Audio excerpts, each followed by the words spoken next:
بسم الله الرحمن الرحیم. الحمد لله والصلاة والسلام علی رسول الله صلی الله علیه و سلم. ما و شما بعد از اینکه درس المالک و الملک و الملیک الله سبحانه و تعالی، یعنی این سه اسم از اسماء الله الحسنا را خواندیم، نوبت میرسه به این که ما با این اسمها چه قسم زندگی بکنیم.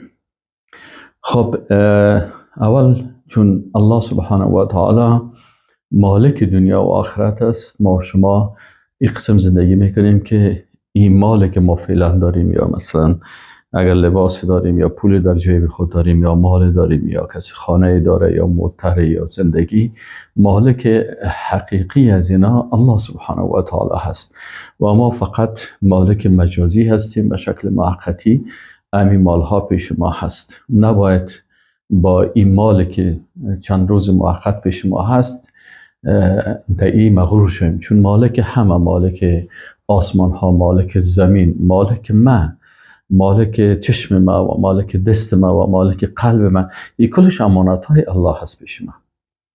این کلش امانت الله هست پیش ما. مثلا اگر طور مثال ما و شما بیاییم یک کسی برای من مثلا این کامپیوتر را گرفته، به خاطر از اینکه من از این کامپیوتر استفاده بکنم و درس برای شما تهیه بکنم، این کامپیوتر که یک دوست برای من مثلا گرفت یا مثلا داد و یا شما در شرکت کار میکنین و شرکت بر شما کامپیوتر میده، آلی این کامپیوتر که شرکت بر شما میده و این معنا نیست که شما میدونید کامپیوتر هر قسمی که دیگه تصرف بکنین، نه، بلکه این کامپیوتر امانت از شرکت است که مطابق امو احکامی که او شرکت داره باید کامپیوترش چی شود استفاده شود. اگر شما خراب میکنین و یا غلط استعمال میکنین، این مسئولیت دارین. پس ما شما باید بفهمیم که امی اعضای بدن ما، تمام اعضای بدن ما در حقیقت پیش ما یک امانت الهی هست. از این امانت الهی ما چه قسم باید استفاده بکنیم؟ مطابق حکم الله استفاده میکنیم تا این امانت الله که هست و امو حقش درست ادا شود. ان الله اشترى من المؤمنین انفسهم و اموالهم بان لهم الجنه. ببین الله سبحانه و تعالی امیره که ما را مالک موقتی ساخته، باز هم خودش همین چیزها را بر ما داد، ولی فعلا در اختیار ما هست. لکن او ذات رحمان رحیم، پس همین جسمی که امانت است پیش ما و همین مال که پیش ما امانت است، ایره الله متعال دوباره خریداری میکنه. ان الله اشترى من المؤمنین انفسهم و اموالهم بان لهم الجنه. این الله سبحانه و تعالی از مؤمنان نفسهایشان، جسم از اونا را خریداری کرده و مالهایشان خریداری کرده. این الله سبحانه و تعالی با او جلال و عظمت خود با یک بنده عاجز خود یک تجارت میکنه. مال تو و تمام اعضای بدن تو را من میگه خریدیم در مقابل چی؟ در مقابل جنت. پس این دو سرمایه‌ای که انسان داره که مالش است و جسمش است، ایره باید چی کنه؟ به خاطر دین الله مصرف کنه. روزی که ضرورت میشه که جسم تو باید به شهادت برسی و باید مثل که رسول الله صلی الله علیه و دندانش در راه الله شکست، مثل که رسول الله صلی الله علیه و سلم خونش در راه الله ریخت، مثل که اصحاب رسول الله صلی الله علیه و سلم جعفر رضی الله تعالی عنه دو دستش قطع شد در راه الله، کسایی که مثلا گردنهایشان زده شد. چرا تمام از اینا؟ یا ای که ابوبکر صدیق رضی الله تعالی عنه تمام مال خود در راه الله مصرف میکنه که بالاخره فقیر میشه. للفقراء المهاجرین الذين اخرجوا من دیارهم و اموالهم یبتغون فضلا من الله و رضوانه. همین مهاجرین، که اکثرا این مهاجرین که برآمدن، عثمان رضی الله تعالی عنه بود، ابوبکر صدیق بودن، تجارای بسیار بزرگ بودن. در قرآن میگه ان الله اشترى من المؤمنین انفسهم و اموالهم بان لهم الجنه. لكن در آیت دیگه میگه که للفقراء المهاجرین الذين اخرجوا من دیارهم و اموالهم چرا یبتغون فضلا من الله و رضوانه. فضیلت الله و رضایت الله، جنت الله با چی حاصل میشه؟ که تمام جسمت و مالت در راه الله مصرف کنی. اینا تمام مال خود ترک کردن، جان خود به خاطر الله تقدیم کردن. آرزویشان شهادت بود که در راه دین الله به شهادت برسن. آرزویشان این بود که باید نظام اسلام در زمین الله، خلافت الهی در زمین الهی باید چی شود؟ این باید قائم شود. به همین خاطر خلافت ابوبکر صدیق، خلافت عمر فاروق، خلافت عثمان، خلافت علی رضی الله تعالی عنهم اجمعین، این کل از اینا چه وقت قائم شد؟ وقتی که اینا مال خود و جسم خود به خاطر دین الله قربان کردن و امرای الله قرارداد کردن که ان الله اشتری من المؤمنین انفسهم و اموالهم بان لهم الجنه.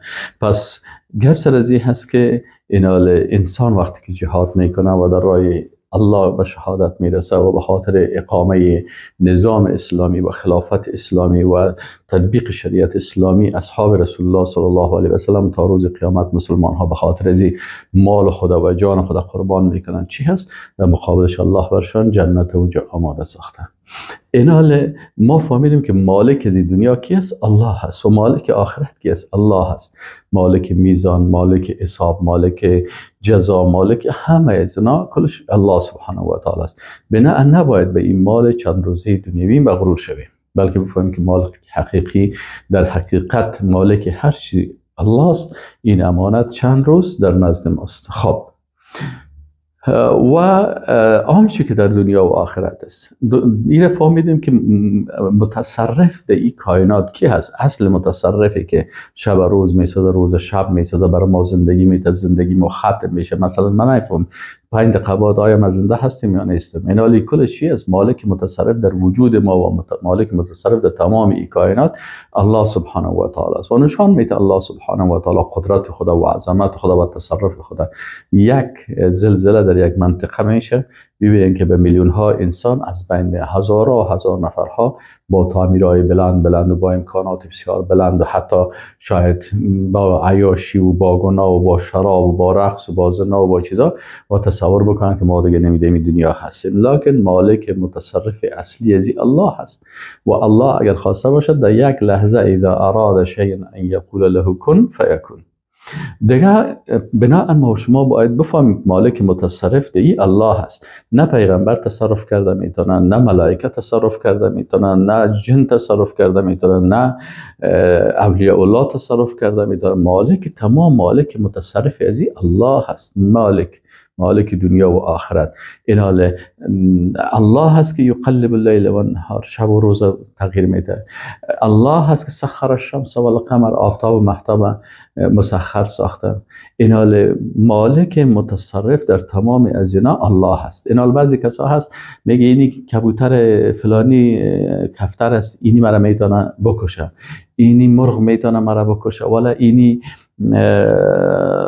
بربو میتونه مرا صحت بده، اینی شخص مثلا خاک قبرش بخورم دندان مرا خوب میکنه، اینی شخص مثلا مرا بچه میده. این پس او در حقیقت به صفت مالک بودن الله که مالک متصرف است متاسفانه این درست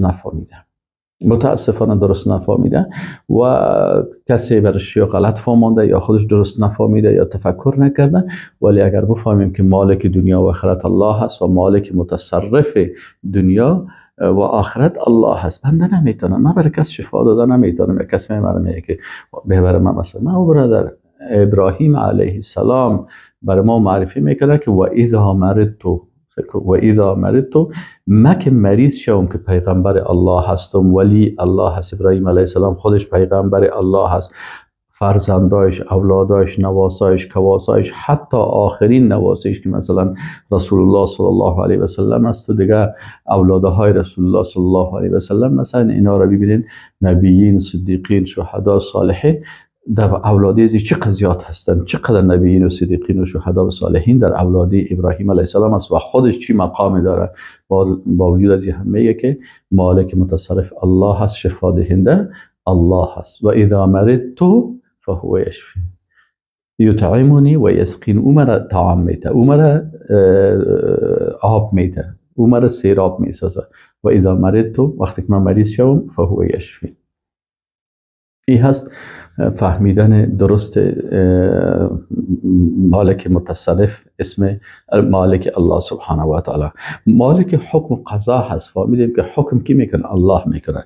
پس الله در زمین خود حکم میکنه، الله در تمام کائنات حکم تکوینی داره.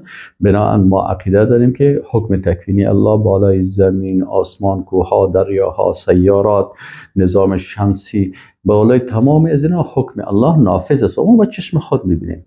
حتی یک کافر مثلا در جسم ما، در روح ما، در چشم ما، در بدن ما حکم الله هست. یک کسی کافر است لکن با وجود هم حکم تکوینی الله سر از او جاری هست، زندهش کرده، روزی که میخواه الله سبحانه و تعالی روحش قبض میکنه و از بین میبریش و هیچ چیز کرده نمیتونه. چرا؟ مالک متصرف و حکم الله بالای ازی است. اینی میقسم حکم قضایی الله سبحانه و تعالی، یعنی حکم تشریعی الله سبحانه و تعالی هم حاکم الله هست. پس الله هست که مثلا قرآن نازل کرده، وحی جلی، احادیث رسول الله صلی الله علیه و سلم و شکل وحی خفی و رسول الله صلی الله علیه و سلم تعلیم داده است. این کل چیز حکم الله هست. پیغمبر مبلغ است، مبلغ است، تبلیغ میکنه. چی تبلیغ میکنه؟ حکم الله را تبلیغ میکنه. در یک چیز عادی نمیتونه پیغمبر صلی الله علیه و سلم از دل خود کار بکنه. چرا؟ الله سبحانه و تعالی روزی که رسول الله میگه من عسل نمیخورم، الله برش میگه یا ایها النبی لما تحرم ما احل الله لك، چرا چیزی که الله بر تو حکم کرده و او حلال ساخته چرا تو رو حرام میسازی؟ این حق تو نداری.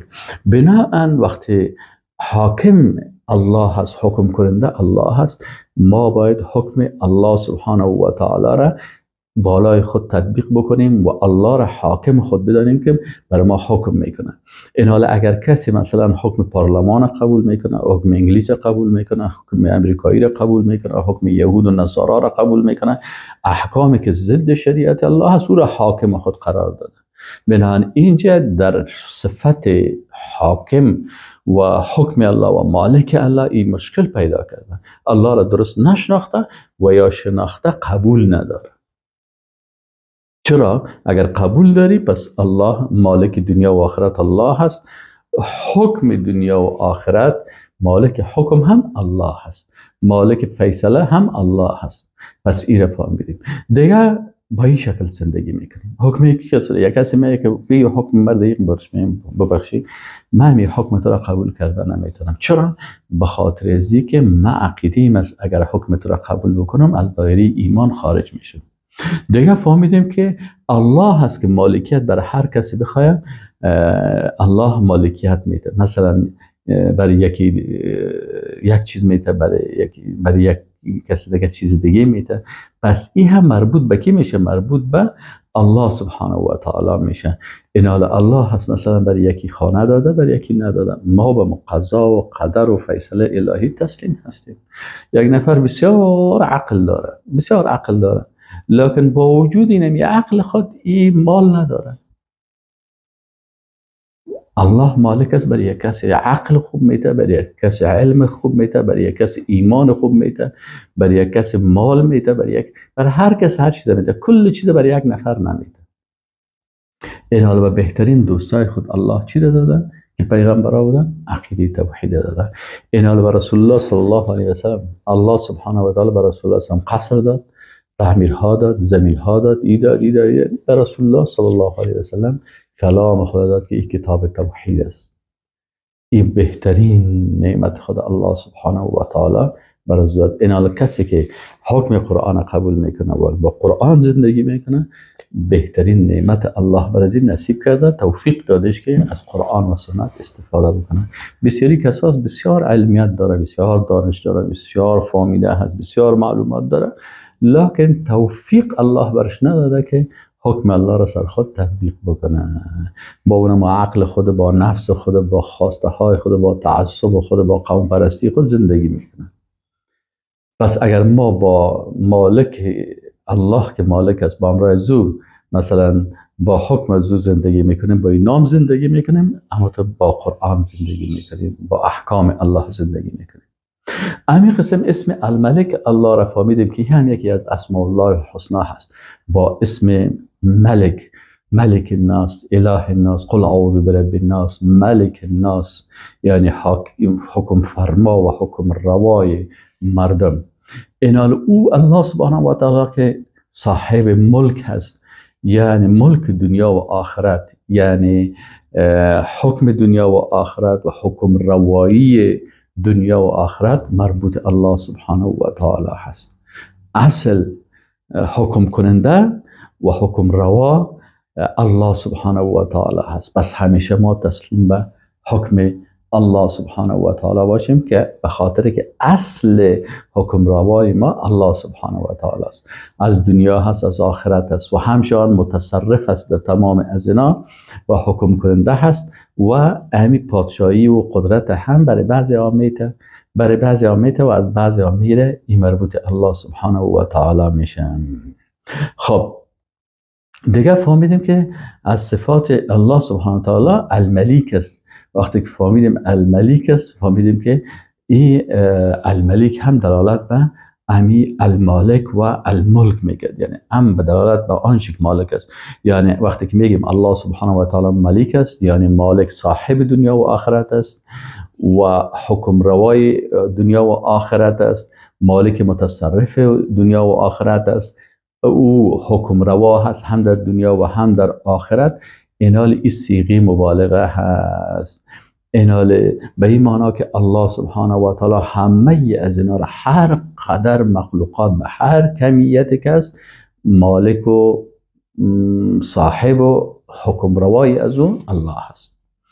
و با هر کیفیتی که این مخلوقات هستن، اگر ملائکه هست، اگر عالم انسان است، اگر عالم جن است، اگر عالم حیوان است، اگر عالم نبات است، عالم طیور و پرنده ها هست، تمام عالمیانی که هستن مالک از اینا و ملک از اینا، صاحب از اینا و فرمان روای از اینا الله سبحانه و تعالی هستن به شکل ازلی و ابدی. کلش مربوط الله هست، مالک کل از اینا الله هست. پس ما به اینمی عقیده زندگی میکنیم که مالک ما الله هست، مالک متصرف کائنات الله هست، مالک آخرت الله هست، مالک متصرف آخرت الله هست، حکم روای دنیا الله هست، حکم روای آخرت الله هست. حکم باید از الله تطبیق شود و شریعت الله تطبیق شود و حکم روایی الله تطبیق شود.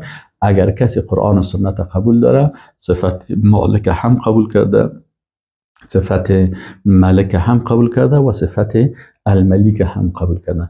اما اگر کسی میگه که نیمه دموکراسی میخوایم، ما نظام پدرای خودم میخوایم، قوم پرستی میکنه، یا نظام های مثلا ضد شریعت الله، نور است که ظلمات، تاریکی ها، کلی احکام و این نظام هایی که نظام های جاهلیت است که الله را طاغوت و جاهل گفته. اینال هر کسی که طواغیت و جاهل را میخواه، این در حقیقت با این سه صفت الله زندگی نکرده، قبولش نکرده، با او راضی نشده، با او ایمان نداشته و با او زندگی نکرده. شاید یک نفر ظاهرا به این الفاظ ایمان داشته باشه، لکن عملا الله میخواد که عملا و اعتقادا و قلبا و فکرا به این تسلیم باشی. بغیر از شریعت الله فکرت باید مطابق قرآن و سنت جور بکنی، در صورتی که مالک تو الله هست، ملک تو الله هست، ملیک تو الله هست.